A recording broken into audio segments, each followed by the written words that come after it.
doing that, delivering the speech in a way that is different than mine, of course.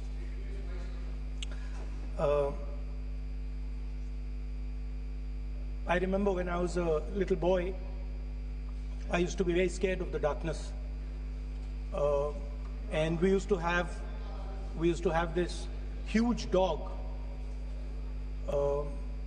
who used to attack my sister and me all the time. So we were very scared of going out into the garden at night. We were scared of the dog. One day my grandmother somehow found out about this. And I'm saying this because this was one of the most powerful lessons taught to me in my life by a woman, a grandmother. And my parents had gone out for dinner. And she came, she caught my hand, I still remember, and she took me out into the garden. Dark garden at night, no lights. No, government houses have big gardens, quite a big garden.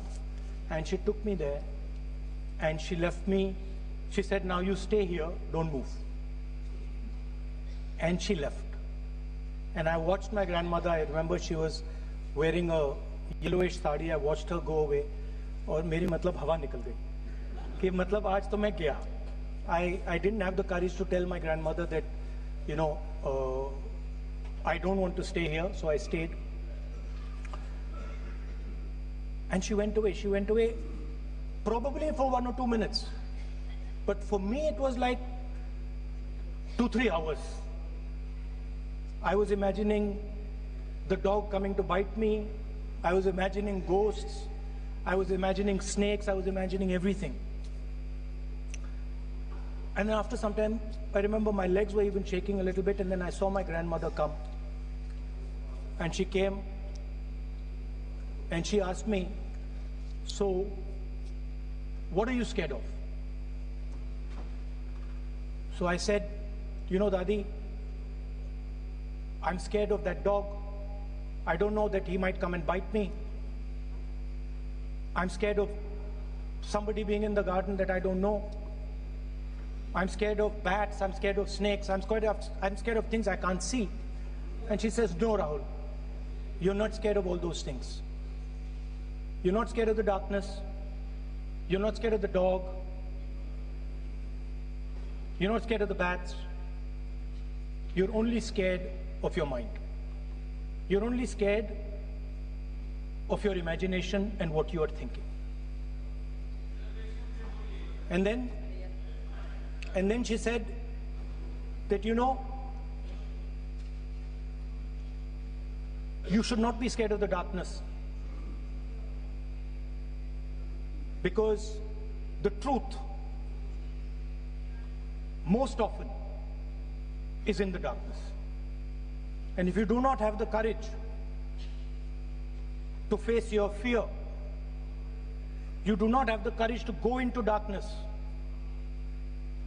you will not be able to understand the truth. You will not be able to fight for the truth. This is one of the biggest lessons in my life.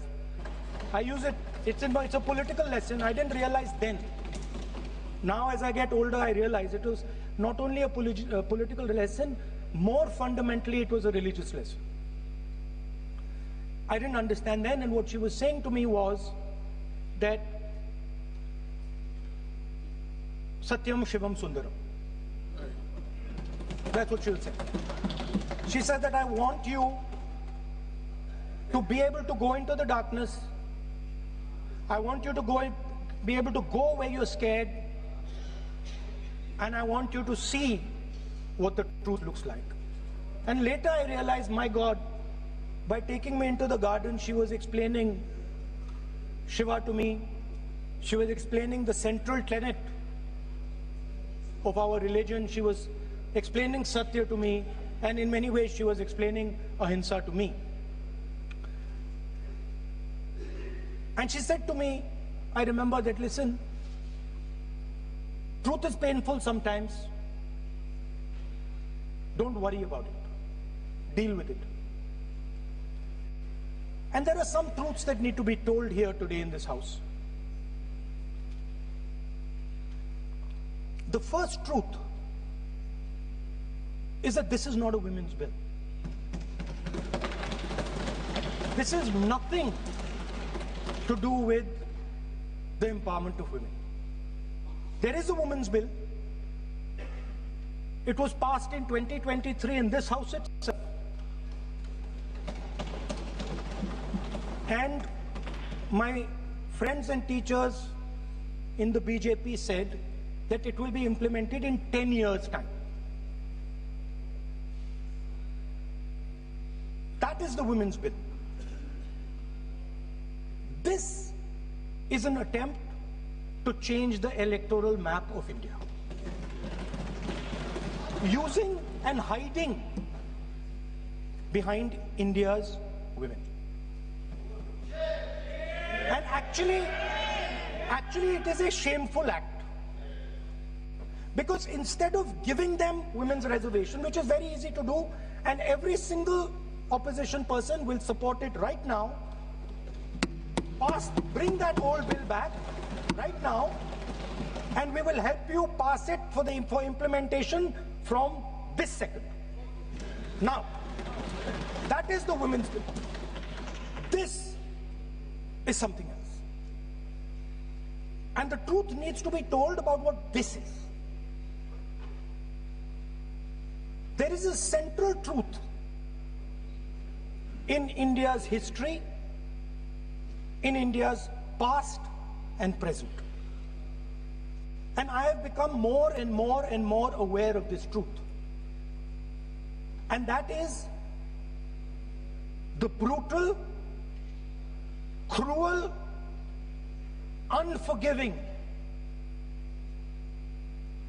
treatment of the OBC community, of the Dalit community, and other communities, minorities and women. And this is a historical fact. This need not be argued here. Everybody knows how Indian society treated OBCs, treated Dalits, what was done to them, what was done to their women, what they were allowed to do, what they were not allowed to do, how they were blinded when they read certain documents, how metal was poured into their ears when they heard certain verses. This is a fact.